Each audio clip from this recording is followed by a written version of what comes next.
Hello and welcome to BYJU'S IAS. Let's take up the daily quiz for today.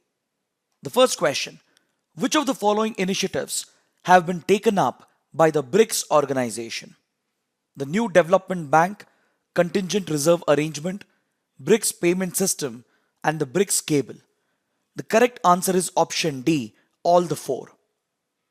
See, the BRICS grouping consists of emerging economies such as Brazil, Russia, India, China, and South Africa.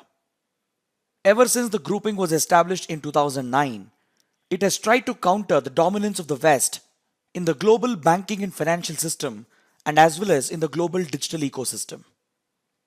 So the BRICS grouping has established the New Development Bank as a counter to the World Bank, which is dominated by the US and the Western countries.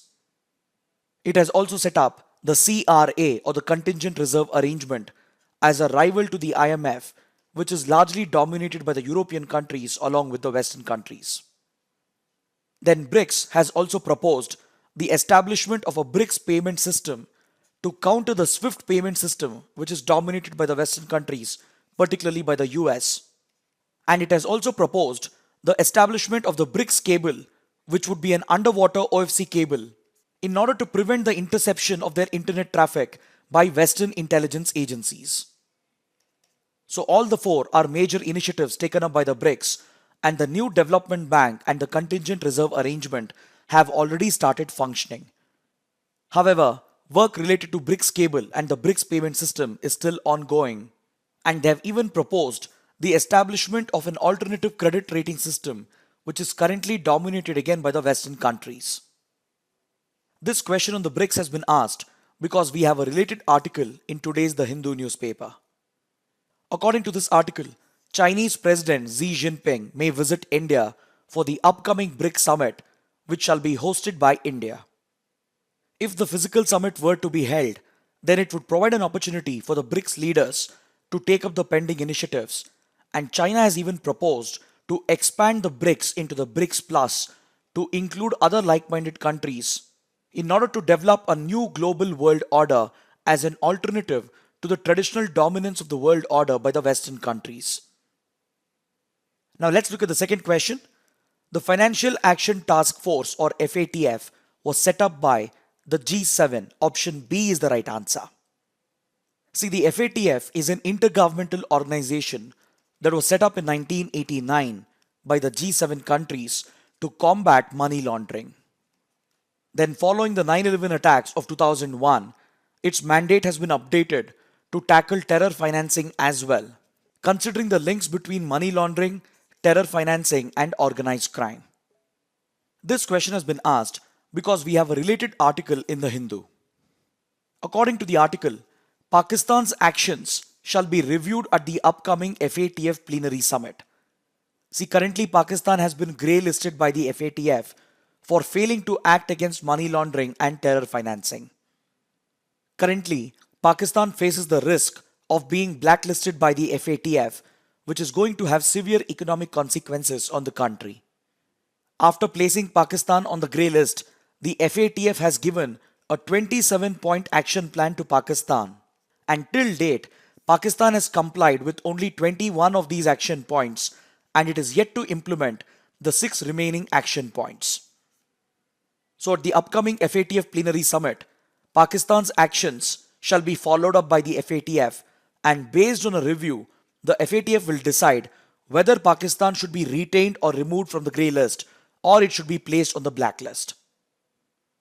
Now let's look at the third question. Which of the following statements are correct?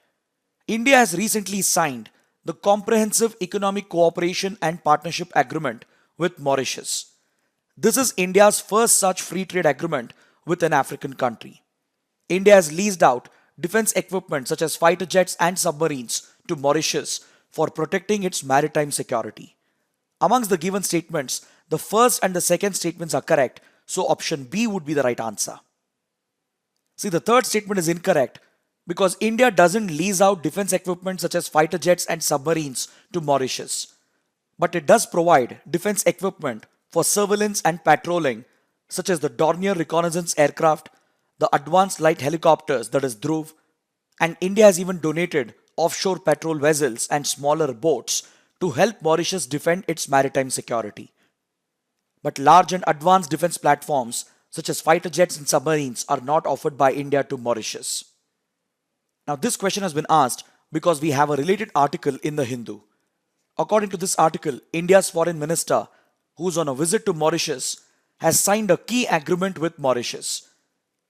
Both the countries have signed a free trade agreement known as the Comprehensive Economic Cooperation and Partnership Agreement. This is the first FTA that India is signing with an African country, and it is designed to allow Mauritius to access the large Indian market, especially for the key industries of Mauritius such as sugar, textiles, etc.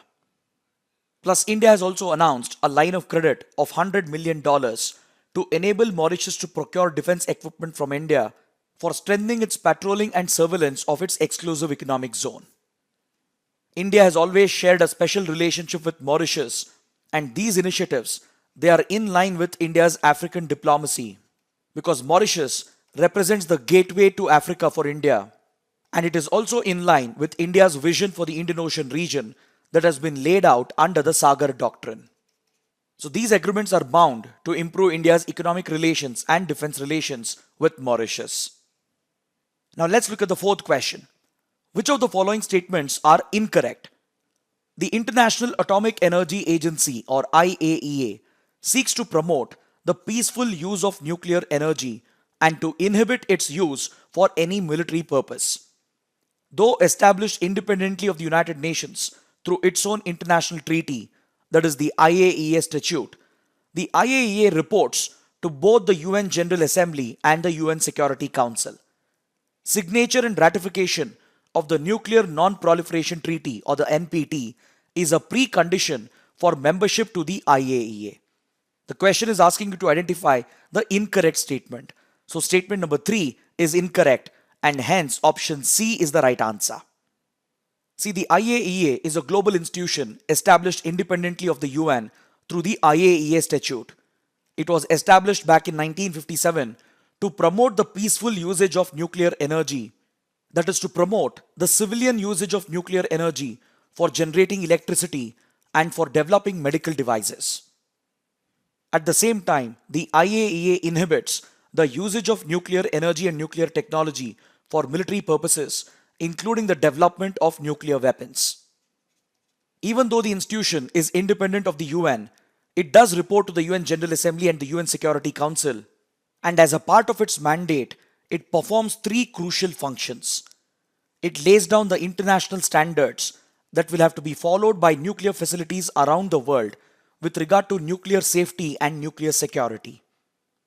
It not only focuses on nuclear non-proliferation in order to prevent nuclear technology and material from falling into the wrong hands, but it also focuses on the safety and the security of the nuclear plants and the nuclear reactors in order to prevent any disaster. So these international standards will have to be followed by countries and nuclear facilities around the world. It also promotes international cooperation to promote the peaceful usage of nuclear technology for generating electricity and for medical purposes. And in order to enforce its mandate, it even has the powers to carry out inspections in order to verify whether the concerned countries are following the safety and security standards laid down by the IAEA. Through this verification program, IAEA inspectors gain access to nuclear plants around the world to check whether civilian reactors and civilian facilities are following the safety precautions, and also to check whether civilian technology is being misused and diverted for military purposes, that is for the development of nuclear weapons. See, the IAEA is often in news because of the ongoing tensions between US and Iran over Iran's nuclear weapons program. Previously, under the Trump administration, tensions between US and Iran had increased significantly because Donald Trump had withdrawn the US unilaterally from the 2015 nuclear deal. Following this, the US had reimposed economic sanctions on Iran, and Iran had retaliated against these escalatory steps of the United States. Recently, in December 2020, the Iranian parliament passed a law that ordered the Iranian government to block IAEA inspections of its nuclear facilities. Through this escalatory response, Iran was looking to pressurize the US and the other countries which are part of the nuclear deal, to lift the sanctions so that Iran will be able to provide for IAEA inspections. Because see, under the nuclear deal, Iran was supposed to keep its nuclear enrichment below 3.67%. But following the American sanctions, Iran had started scaling up nuclear enrichment to 60% levels. This was just one step away from procuring weapons-grade uranium, which is 90% uranium that is needed to develop nuclear weapons. So the threat of Iran to block IAEA inspections had raised tensions around the world. But now, with a change of government in the United States, Iran is looking to make space for diplomatic negotiations, and accordingly, it has worked out a temporary deal with the IAEA. So according to this deal, for the coming 3 months, Iran will continue to provide limited access to UN inspectors of the IAEA, and further access to its nuclear facilities, especially real-time access, will be determined on the basis of whether the US is going to lift economic sanctions against Iran. Now let's take up a prelims question from the 2018 prelims paper. Who among the following were the founders of the Hind Mazdoor Sabha established in 1948? It's a very straightforward factual question. The correct answer is option D. Ashok Mehta, T.S. Ramanulam and G.G. Mehta were some of the prominent functionaries who set up the Hind Mazdoor Sabha in 1948. Now coming to the fact of the day, let's have a discussion on the vertical launch short-range surface-to-air missile which was tested yesterday by the DRDO. Yesterday, the DRDO has conducted 2 successful launches of the vertical launch short-range surface-to-air missile in Odisha on the APJ Abdul Kalam Island. See, at Chandipur, in the Balsore district of Odisha, the DRDO has a testing facility known as the Integrated Test Range. This is where most of the missiles developed by the DRDO are tested, and this island, which was formerly known as the Wheeler Island, has been renamed after APJ Abdul Kalam. So at this test facility of the DRDO, the vertical launch short-range surface-to-air missile has been successfully tested. It was launched from a static vertical launcher, and this is a missile that has been developed indigenously, and it has been specifically designed to meet the requirements of the Indian Navy. The Indian Navy is looking to induct the vertical launch short-range surface-to-air missile to meet its air defense requirements in order to protect its naval assets against any aerial threats. This missile, which is launched vertically from a ship, can neutralize any aerial target even at close ranges, including ski-skimming targets such as cruise missiles. The successful test of this missile demonstrates the vertical launch capabilities that has been achieved by DRDO, and these successful trials were closely monitored by all the concerned agencies. Very soon, the VLSR-SAM is likely to be inducted into the Indian Navy, and it is going to act as a force multiplier for the Indian Navy. This topic was taken up for discussion because the successful launch of the missile has been reported in the Indian Express and as well as in the Press Information Bureau. So with this, let's conclude the discussion for today. Thanks for watching.